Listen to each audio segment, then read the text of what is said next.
ಏನ್ ಹೇಳ್ತಿದ್ದೀರಾ? ನೀವು ಅನಾಥಾಶ್ರಮದ ಟ್ರಸ್ಟ್ಗೆ ಅಡಿಷನಲ್ ಬೋರ್ಡ್ ಮೆಂಬರ್ಸ್ ಆಗ್ತೀರಾ? ಹೌದು, ನಮ್ಮ ತಂದೆಯವ್ರು ಕಟ್ಟಿರೋ ಅನಾಥಾಶ್ರಮ ತಾನೆ. ಯಾಕೆ ನಮ್ಗೆ ರೈಟ್ಸ್ ಇಲ್ವಾ? ರೈಟ್ಸ್ ಪ್ರಶ್ನೆ ಅಲ್ಲ ರಾಣವ್ರೆ.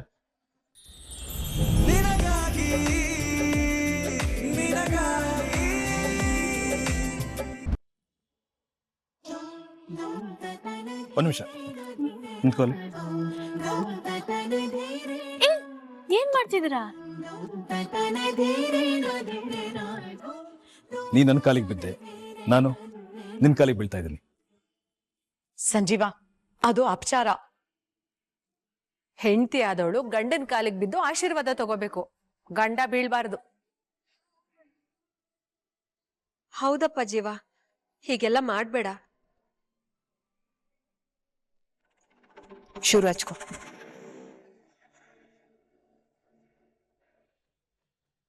ನನ್ನ ಹೆಂಡತಿ ನನ್ನ ಕಾಲಿಗೆ ಬೀಳುವಾಗ ನಾನ್ಯಾಕೆ ಇವಳು ಕಾಲಿಗೆ ಬೀಳಬಾರ್ದು? ಯಾಕಂದ್ರೆ ಗಂಡ ಹೆಂಡತಿಗಿಂತ ದೊಡ್ಡವನು, ಅದಕ್ಕೆ. ಚಿಕ್ಕಮ್ಮ, ಗಂಡ ಹೆಂಡತಿ ಮಧ್ಯ ದೊಡ್ಡವರು ಚಿಕ್ಕವರು ಅಂತ ಭೇದ ಭಾವ ಇರಲ್ಲ ಚಿಕ್ಕಮ್ಮ.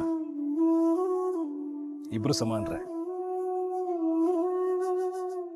ಹೆಂಡತಿನ ಕಾಪಾಡೋನು ಗಂಡ ಆದ್ರೆ ಅವನನ್ನ ಟೈಮ್ಗೆ ಆರೈಕೆ ಮಾಡಿ ಚಿಕ್ಕ ಮಗು ತರ ನೋಡ್ಕೊಳ್ಳೋರು ಯಾರು? ಹೆಂಡತಿ.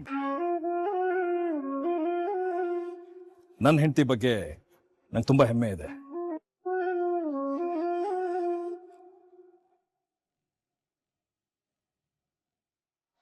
ನಾನು ರಚ್ಚು ಜೀವನಕ್ಕೆ ಬಂದು ಅವಳಿಗೇನು ಒಳ್ಳೇದಾಯ್ತು ಗೊತ್ತಿಲ್ಲ, ಆದ್ರೆ ರಚ್ಚು ನನ್ನ ಜೀವನದಲ್ಲಿ ಬಂದ್ಮೇಲೆ ಸುಖ, ಶಾಂತಿ, ನೆಮ್ಮದಿ, ಧೈರ್ಯ ಎಲ್ಲವೂ ಬಳುವಳಿಯಾಗಿ ಸಿಕ್ಕಿದೆ.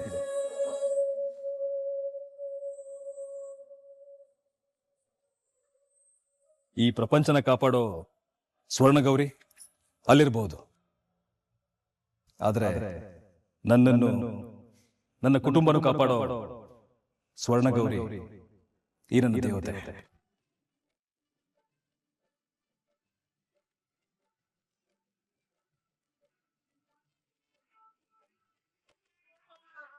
ಶಿವ,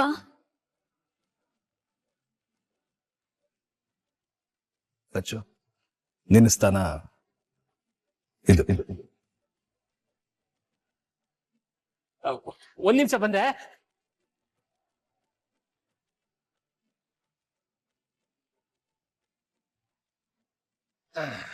ಹಿಂಗ್ ನಿಂತ್ಕೊಳಿ. ನನ್ ತಂಗಿಗೂ ನನ್ ಭಾವನ್ಗೂ ಯಾರ್ ಕೆಟ್ಟ ದೃಷ್ಟಿನೂ ಬಿಡ್ಬಾರ್ದು. 100 ಕಾಲ ಚೆನ್ನಾಗಿರ್ಬೇಕು. ನಾಯಿ ಕಣ್ಣು, ನರಿ ಕಣ್ಣು, ಊರವ್ರ ಕಣ್ಣು, ಅವ್ರ ಕಣ್ಣು, ಇವ್ರ ಕಣ್ಣು, ಗೂಬೆ ಕಣ್ಣು, ನನ್ ಕಣ್ಣು, ಯಾರ ಕಣ್ಣು ಬೀಳ್ದೇ ಇರ್ಲಿ ಇವ್ರಿಗೆ.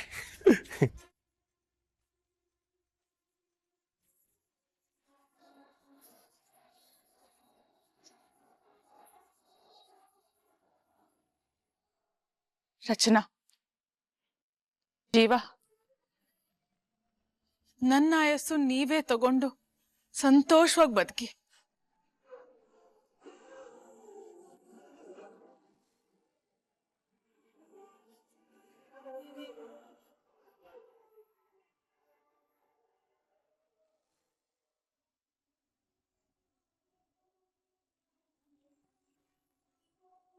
ಹೋಗ್ ಬರ್ತೀವಿ ಅಕ್ಕ, ಹೋಗ್ ಬರ್ತೀವಿ. ಬಾಯ್.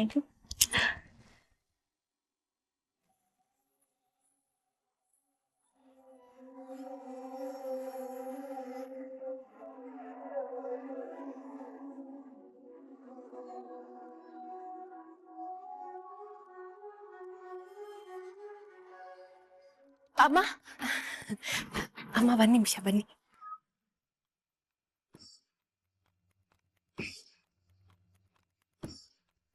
ಹೇಳಿದ್ದೇನು, ನೀನ್ ಮಾಡ್ದಿರೋದೇನು? ತೋರಿಸ್ಲ ವಿಡಿಯೋ?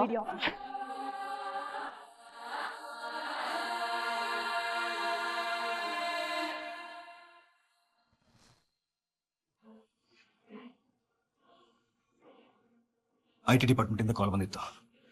ಇವತ್ತು ರಾಣ ಮತ್ತೆ ಕಪಿಲ್ ಅರೆಸ್ಟ್ ಮಾಡೋದಕ್ಕೆ ಪೊಲೀಸ್ ಬರ್ತಾರಂತೆ.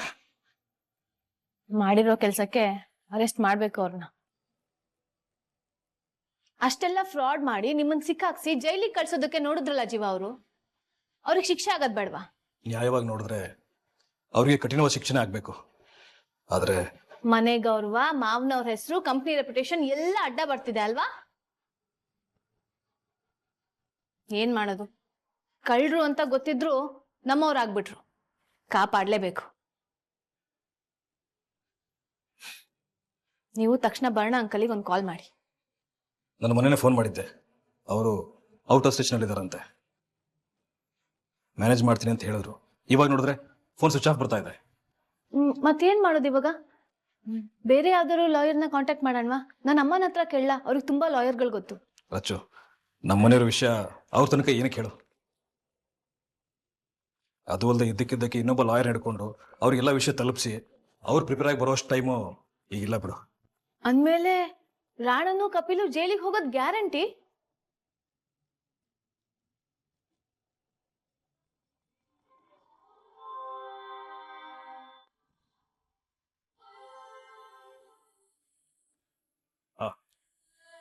ಎಲ್ಲರೂ ಒಂದೇ ಕಾರಲ್ಲೇ ಒಪ್ಪಿಸ್ಕೋಣ ಬನ್ನಿ.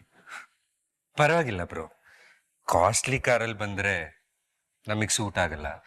ಹಳೆ ಕಾರ್ ಇದೆಯಲ್ಲ, ಅದರಲ್ಲೇ ಅಡ್ಜಸ್ಟ್ ಮಾಡ್ಕೊಂಡು ಬರ್ತೀವಿ. ಸಂಜೀವ, ನಾನು ನಿನ್ ಜೊತೆಲೇ ಬರ್ತೀನಿ. ಚಿಕ್ಕಪ್ಪ ಬನ್ನಿ ಹೋಗೋಣ. ನಮಸ್ಕಾರ ಸರ್. ನಮಸ್ಕಾರ ಇನ್ಸ್ಪೆಕ್ಟ್ರೆ, ನೀವೇನಿಲ್ಲಿ? ಇಲ್ಲಿ ರಾಣಾ ಜಗದೀಶ್ ಚಂದ್ರ, ಕಪಿಲೀಶ್ವರ್ ಚಂದ್ರ ಅಂದ್ರೆ ಯಾರು? ಸೊ ಕ್ಯೂಟ್ ಆಗಿರೋ ಪ್ರಿನ್ಸಸ್ ಏನ್ ಮಾಡ್ತಾಳೆ? ಕಾಡನ್ನೆಲ್ಲ ನೋಡ್ಕೊಂಡ್ ಬರೋಣ ಅಂತ ರೌಂಡ್ ಹೋಗೋಣ ಅಂತ ಅನ್ಕೋತಾಳೆ. But full ಕತ್ಲು. ಅಮ್ಮ, ಕರೆಂಟ್ ಹೋಯ್ತು. ತಾಳುಕಂದ, ನಾನು ಕ್ಯಾಂಡಲ್ ತಗೊಂಡ್ ಬರ್ತೀನಿ.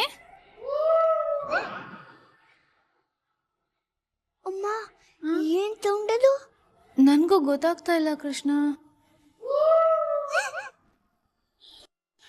ದೆವ್ವ ಏನಾದ್ರು ಬಂದಿದ್ದೆ ರೂಮಿಗೆ? ಆತರ ಯಾವ ದೆವ್ವನೂ ಇಲ್ಲ ಕಂದ, ನೀನ್ ಹೆದರ್ಕೋಬೇಡ.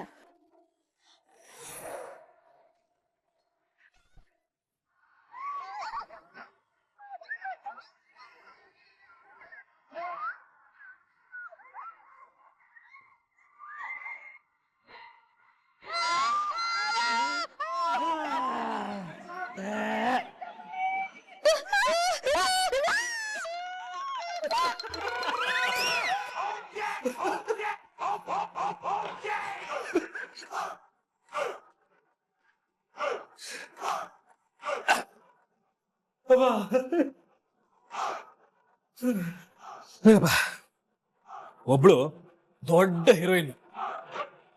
ತಾನು ಆಕ್ಟ್ ಮಾಡೋ ಸಿನಿಮಾದಲ್ಲಿ ಎಂತ ದುಷ್ಟಶಕ್ತಿ ಬಂದ್ರು ಡಂಕಣಕ ಅಂತ ಅಮ್ಮನವ್ರ ಸ್ಟೆಪ್ ಹಾಕೊಂಡು ಓಡಿಸ್ಬಿಡ್ತಾಳೆ. ಇನ್ನೊಬ್ಳು ಅವಳು ಮಗಳು, ಬಾಯಿ ಊರಾಗಲ್ಲ, ಧೈರ್ಯ ಕಾಸಗಳೂ ಇಲ್ಲ. ಏನಾದ್ರೂ ಆದ್ರೆ ಕಿರ್ಚ್ಕೊಂತಾಳೆ. ಒಂದು ಸಣ್ಣ ಪಂಚೆ ಟ್ರೆಕ್ಕಿಗೆ ಇಷ್ಟೊಂದು ನಡ್ಕೊಂಡ್ ಬಿದ್ದಿರಲ್ಲ, ಏನ್ ಬಡ್ಕೊಳ್ಳೋದು? ನೀವೇನು ಬಡ್ಕೋಬೇಡಿ, ನಾವು ಬಡಿತೀವಿ. ಅಮ್ಮ, ಏಯ್, ಯಾರ್ ಮಾತಾಗಿರ್ಬೇಕು. ಅಲ್ಲಿ ಅಲ್ಲಿ ಏಯ್!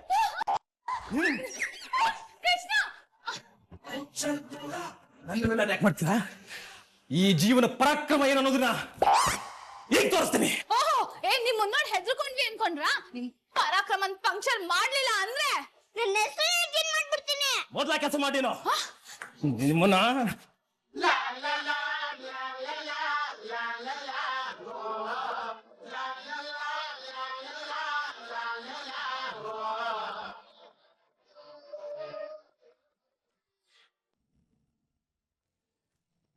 ಏನ್ ಹೇಳ್ತಿದ್ದೀರಾ? ನೀವು ಅನಾಥಾಶ್ರಮದ ಟ್ರಸ್ಟ್ಗೆ ಅಡಿಷನಲ್ ಬೋರ್ಡ್ ಮೆಂಬರ್ಸ್ ಆಗ್ತೀರಾ? ಹೌದು, ನಮ್ಮ ತಂದೆಯವ್ರು ಕಟ್ಟಿರೋ ಅನಾಥಾಶ್ರಮ ತಾನೆ. ಯಾಕೆ ನಮಗೆ ರೈಟ್ಸ್ ಇಲ್ವಾ? ರೈಟ್ಸ್ ಪ್ರಶ್ನೆ ಅಲ್ಲ ರಾಣವ್ರೆ. ಮತ್ತೇನ್ ಪ್ರಾಬ್ಲಮ್ ನಿಮ್ಗೆ? ಅದಕ್ಕೆ ಬೈಲ ಒಪ್ಪೋದಿಲ್ಲ ಮೇಡಮ್. ನೀವು 5 ಜನ ಬೋರ್ಡ್ ಮೆಂಬರ್ಸ್ ಒಪ್ಪಿದ್ರೆ ಬೈಲಾ ಚೇಂಜ್ ಮಾಡಿ ನಮ್ಮನ್ನ ಟ್ರಸ್ಟ್ ಅಲ್ಲಿ ಮಾಡ್ಕೋಬಹುದಲ್ವ? ಬೈಲಾದಲ್ಲಿ ಆತರ ಒಂದು ಕ್ಲಾಸ್ ಇದೆ ಅಲ್ವಾ? 5 ಜನ ಮೆಂಬರ್ಸ್ ಒಟ್ಟಿಗೆ ಒಪ್ಪಿದ್ರೆ ಬದಲಾವಣೆ ಮಾಡ್ಕೋಬಹುದು ಅಂತ. ಪ್ಲೀಸ್ ಮಾಡಿ. ಅವೆಲ್ಲ ಆಗಲ್ಲ. ಯಾವುದೇ ಟ್ರಸ್ಟ್ ಅಲ್ಲಿ ಫ್ಯಾಮಿಲಿ ಮೆಂಬರ್ಸ್ ಬಂದ್ರು ಅಂದ್ರೆ ಅದು ಟ್ರಸ್ಟ್ ಆಗಿ ಉಳಿಯೋದಿಲ್ಲ, ಅವರ ಪರ್ಸನಲ್ ಪ್ರಾಪರ್ಟಿ ಆಗ್ಬಿಡುತ್ತೆ. ಅವ್ರ ಇಷ್ಟ ಬಂದಂಗೆ ಫಂಡ್ಸ್ನ ಮಿಸ್ಯೂಸ್ ಮಾಡ್ತಾರೆ ಅಂತಲೇ ಜಗದೀಶ್ ಚಂದ್ರ ಕುಟುಂಬದವ್ರನ್ನ ದೂರ ಇಟ್ಟು ಈ ಥರ ಒಂದು ಬೈಲಾ ಮಾಡಿರೋದು. ಅವ್ರ ಆಶೆಯನ್ನು ಮೀರಿ ನಿಮ್ಮನ್ನ ಟ್ರಸ್ಟ್ಗೆ ಸೇರಿಸ್ಕೊಳ್ಳೋದಿಲ್ಲ. ಕೇಸ್ ನೀವು ಫಂಡ್ಸ್ನ ಮಿಸ್ಯೂಸ್ ಮಾಡ್ಕೊಂಡಿದ್ರೆ ರಾಣ, ನಾವ್ಯಾರು ಇಲ್ಲಿ ಗತಿ ಇಲ್ದಲೇ ಬಂದಿಲ್ಲ. ನಾವು ನಿಮ್ಮಾಗೆ ಕೋಟ್ಯಾಧಿಪತಿಗಳೇ. ಏನೋ ಜಗದೀಶ್ ಚಂದ್ರ ಅವ್ರ ರಿಕ್ವೆಸ್ಟ್ ಮೇಲೆ ನಾವು ಅನಾಥರ ಸೇವೆ ಮಾಡೋಣ ಅನ್ನೋ ಒಳ್ಳೆ ಭಾವನೆಯಿಂದ ಬಂದಿದ್ದೀವಿ. ನಿಮ್ಗೇನಾದ್ರೂ ಡೌಟ್ ಇದ್ರೆ ಆಡಿಟ್ ಮಾಡಿಸಿ ನೋಡಿ. ಜಗದೀಶ್ ಅಂಕಲ್ ಪ್ಲೀಸ್, ರಾಣಾ ಮಾತನ್ನ ತಪ್ಪು ತಿಳ್ಕೊಬೇಡಿ. ನಾವು ಕೂಡ ನಿಮ್ಮೆಲ್ಲರ ಹಾಗೇನೆ ಈ ಸೇವೆಯಲ್ಲಿ ಭಾಗಿಯಾಗಬೇಕು ಅಂತಾನೆ ಬಂದಿರೋದು. ಧಾರಾಳವಾಗಿ ಬನ್ನಿ, ಸೇವೆ ಮಾಡಿ. ಅದಕ್ಕೆ ಬೋರ್ಡ್ ಮೆಂಬರ್ಸ್ ಯಾತಕ್ಕಾಗಬೇಕು? ನಿಮ್ಮನ್ನ ಬೋರ್ಡ್ನಲ್ಲಿ ಬಿಟ್ಕೊಳ್ಳೋದಕ್ಕೆ ಟ್ರಸ್ಟ್ ಕಾನೂನು ಒಪ್ಪಲ್ಲ, ನಾನು ಅಲೋ ಮಾಡಲ್ಲ. ಸಾರಿ. ಓಕೆ, ನಿಮ್ಮ ಒಪಿನಿಯನ್ಸ್ ಏನು? ಸ್ವಲ್ಪ ಟೈಮ್ ಕೊಡಿ, ನಾನು ಯೋಚನೆ ಮಾಡಿ ಹೇಳ್ತೀನಿ. ನಾನು ಅಷ್ಟೇ. ಜಗದೀಶ್ ಚಂದ್ರ ಅವ್ರ ಮಕ್ಕಳು ನೀವು ಬೋರ್ಡ್ ಮೆಂಬರ್ಸ್ ಆಗೋದ್ರಲ್ಲಿ ನನಗೆ ಯಾವ ಆಕ್ಷೇಪಣೆನೂ ಇಲ್ಲ. ನನಗೂ ಇಲ್ಲ. ಓಕೆ, ನಾವು ಇನ್ನೊಂದಿನ ಭೇಟಿ ಆಗೋಣ. ಕರೆದ ತಕ್ಷಣ ಬಂದಿದ್ದಕ್ಕೆ ಎಲ್ರಿಗೂ ಥ್ಯಾಂಕ್ ಯು ಸೋ ಮಚ್.